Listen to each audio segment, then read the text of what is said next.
Today I'm going to be reviewing Episode 1 of the Star Wars Mandalorian series, so let's talk about it.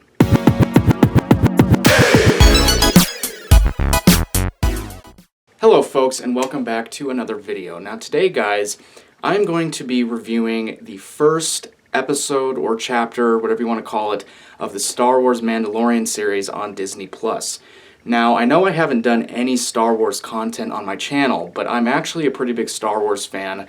Over the last couple of months, I have kind of dedicated myself to watching all of the Star Wars movies in chronological order in terms of release. So I started with Episode 4, A New Hope, and I've worked my way all the way up to The Last Jedi. I've yet to see The Rise of Skywalker, but I'm waiting for it to come out on DVD.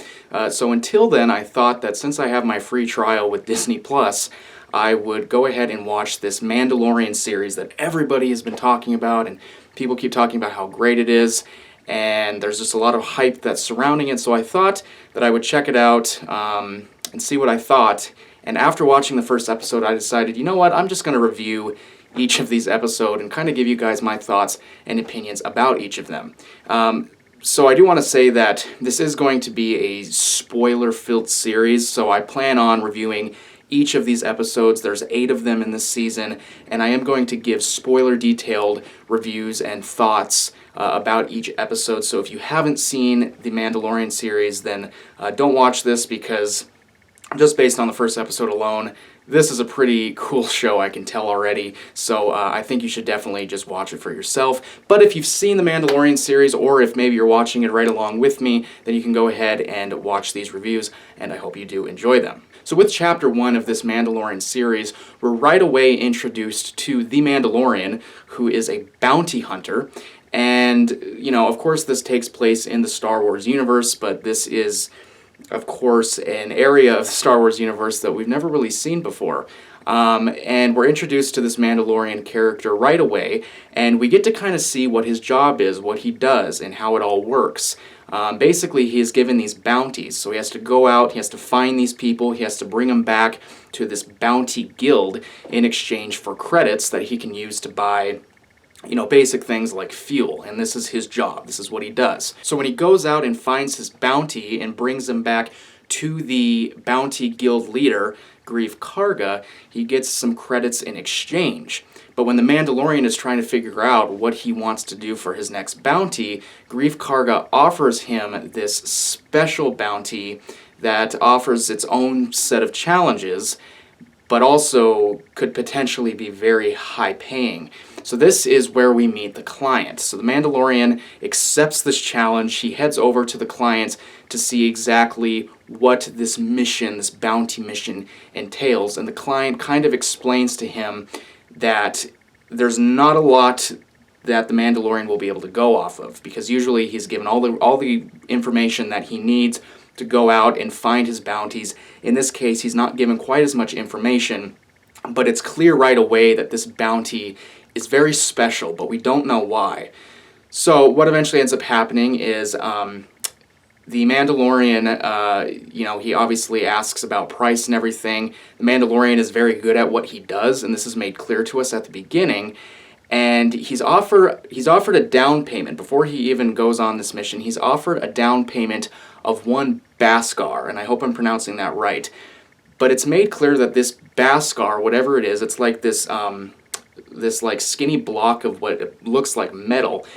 It's clear that this stuff is very, very valuable to the Mandalorians. We see in this episode that all of their armor that the Mandalorians wear appears to be made out of this Beskar, because when the Mandalorian is given his down payment, he takes it to this the smelter, and she makes like this shoulder plate out of the Beskar. And so it's clear to us that this stuff is very, very significant in some way.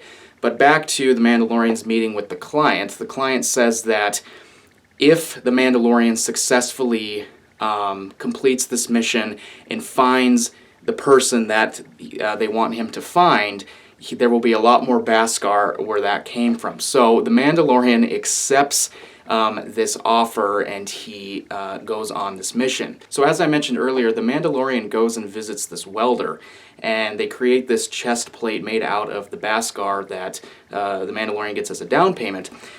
And when the welder is hammering the Beskar, the Mandalorian begins to get these flashbacks from his childhood. Clearly, something happened in his childhood, and they give us just a little smidget, in chapter 1, but it definitely, gets questions circling through our head. So eventually, the Mandalorian begins to go on this mission, and right away, when he goes on this mission, it's definitely made clear that this is not his conventional bounty mission. This is definitely different from what he's done before. At the beginning of his mission, the Mandalorian gets attacked by what are called blurgs. I hope I pronounced that right. So right away he runs into issues that he probably doesn't usually have. But when he's being attacked by these blurgs, this individual comes along by the name of Quill and basically saves him. And Quill proves to be very important in episode 1, as Quill actually helps the Mandalorian along on his mission. And he also teaches the Mandalorian how to tame the blurgs so that he can ride them and get to where he needs to go in order to complete his mission. So once they get to where they need to go, he runs into this civilization. Quill, I should say, takes him to this civilization that has all of these mercenaries on it. These real bad guys, and it's almost as if they're protecting this person that the Mandalorian needs to get to. And it's a pretty tall task, and Quill makes it clear that the Mandalorian isn't the first person who has taken on this mission of finding this person. And he also makes it clear that it's a very difficult mission to go on because you have to try and get through all of these mercenaries to get to the prize or the treasure of finding this individual. Luckily, though, when the Mandalorian goes down into this little civilization full of mercenaries, he also runs into this bounty droid. Now, what's kind of interesting is at the beginning of chapter 1, it's made clear that the Mandalorian does not like droids, which we really don't know why, and I would imagine maybe this will be explained to us more as the series goes on, but it's made clear that he doesn't like droids, and when he finds this droid, he's not too happy about it, but him and this droid, who is actually played by Taika Waititi, which is interesting. When this episode ended, I saw the credits, obviously the credits rolled, and Taika Waititi's name popped up, and right away I was like, okay, I need to figure out who Taika Waititi played in this episode, and it was this droid. The Mandalorian and this bounty droid actually work together to fight off these mercenaries and open this big door that they need to go through to get to the person they need to get to. So, once that happens, they get through the door, and they find what appears to be this little not crib, but little, bed, and they take off the sheet, and we see that the individual that the Mandalorian was sent to find, for whatever reason we don't know yet, is in fact Baby Yoda. And this is interesting because obviously I'm a little late to this series. The Mandalorian series has been out on Disney Plus for a while now, but all I've heard, the big name that I've heard connected to this series other than the Mandalorian is Baby Yoda. It's almost become like this meme at this point, the idea of Baby Yoda. And I've always just kind of been curious, even before I decided to start watching all the Star Wars movies, I've been curious, who is this Baby Yoda character? I know who Yoda is, but what Baby Yoda? How is there a Baby Yoda? So right away, the ending of this episode sparks your interest. We see this Baby Yoda, and I guess before I tell you this next part, I should go back and kind of talk about the dynamic between the Mandalorian and this bounty droid, which is one of my favorite parts of this episode, is kind of their relationship and how it's kind of endearing and funny. So, like I said, clearly the Mandalorian doesn't like droids, but when he figures out that, okay, I'm going to need this droid's help to fight off these mercenaries, it's kind of funny how, in a way, he warms up to him a little bit, and they have this kind of funny banter back and forth. Like, the droid's saying, I didn't realize that they sent another bounty hunter on this mission, and the Mandalorian's like, well, how about we split the the prize, or how about we split the bounty? And the droid's like, okay, that sounds good to me. And when they're fighting off all of these mercenaries, and I think this was my favorite part of the episode, but when they're fighting off all these mercenaries, the droid explains that he has this setting where if he gets cornered, he needs to self-destruct because he can't let any enemies take him in or steal his parts or whatever. So he has to self-destruct, and the Mandalorian's like, no, don't self-destruct, we're fine, we need to shoot our way out of here. And it's just funny how, he says that multiple times, and the banter back and forth is kind of funny, actually. But I was a little bit surprised at the end of this episode when they find Baby Yoda. The droid's like, I've been instructed to terminate him. I need to terminate him. And the droid is getting ready to kill Baby Yoda, and then the Mandalorian shoots the droid right through the head. And then that's the end of him, I guess. I don't know if we're going to see a reappearance of the droid, but I was kind of thinking, are we going to see a little Luke Skywalker, R2-D2 relationship here? Nope, the Mandalorian shoots the droid, and that's that. So my hopes were crushed a little bit there, but that's not too big of a deal. I love the way this episode ends because it ends in complete suspense. What is this Baby Yoda character? What is his significance? And how, what are we going to learn about him moving forward into this series? So that's basically the rundown of Chapter 1 of The Mandalorian. So in terms of my thoughts on it, right away I liked this episode because one thing I think this episode does a really good job at is world building. Right away you're kind of thrown into this world and you're introduced to this character right away. And I like how they just kind of throw you right into the action. You get to see what this bounty hunter does, what his job is, and how everything works. You get a little introduction to this bounty guild, although you don't know too much about it yet, so it keeps you wondering, what is this civilization that this Mandalorian lives in? What is the history of the Mandalorians? So for someone like me who doesn't know anything about these characters or this main character, it definitely intrigues me from the start, kind of seeing what he does and seeing how it all works. So you're thrown right into this world.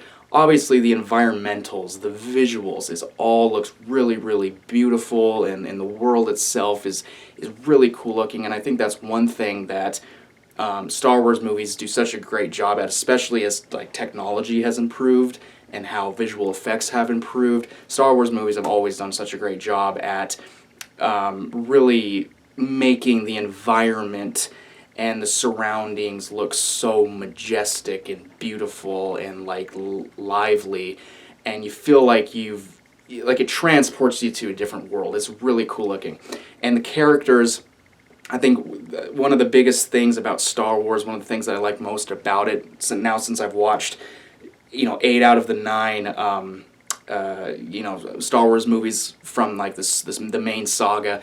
One thing I like most about the Star Wars movies is the characters. The characterization in Star Wars is so important and is so integral to the movies and to my enjoyment of the movies. So one thing that I hope the series does moving forward is I hope it really, I hope it delves deep into these characters, and I hope it allows us to learn more about these characters and feel connected to them.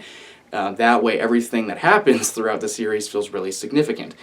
And I think that's one of the most important things in any series, whether it's Star Wars or not, to make the characters feel very real and to kind of almost create this connection between viewer and character. So I think this first chapter of this series sets all of that up really well. It sets up this world that the Mandalorian lives in very well.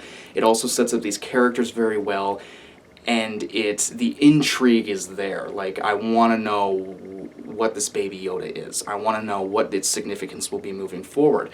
I want to learn more about the Mandalorian. I want to know more about his childhood and what the significance was in those flashbacks earlier. And I want to learn more about this bounty guild. So it leaves all of these questions. I mean, it throws all these questions out there that you want to be answered later in the series, and I think that's the most important thing for a first episode of any series to do, is to throw all those questions out there so you want to keep watching and you want to figure out what happens moving forward. So anyways, guys, that is my review of Chapter 1 of the Star Wars Mandalorian series. Like I said, I'm planning on reviewing each of these chapters of the series. I want to make a video for each of them, just kind of explaining my thoughts. Of course, I will be giving spoilers, details, because I want to dive deep into these episodes and really kind of talk about them and discuss them and tell you guys my thoughts and opinions on them. So if you want to see more of these, please hit that like button and also subscribe if you want to see more movie/TV show related content. And hit that notification bell if you want to be notified about any of my new uploads. I am planning on, hopefully, once I finish the 9 main Star Wars movies, I want to do a ranking of all the Star Wars movies, because like I said, I've really kind of gotten this hunger for Star Wars. After watching the first one, I wanted to watch the second one and the third one and all of that, so I watched all of them up until The Last Jedi. I just need to watch Rise of Skywalker, and I am pretty excited to do a potential review on them, so I hope you guys are looking forward to that too. Anyways, guys, that's it for me. I hope you guys enjoyed this video, and as always, keep talking about movies and TV shows.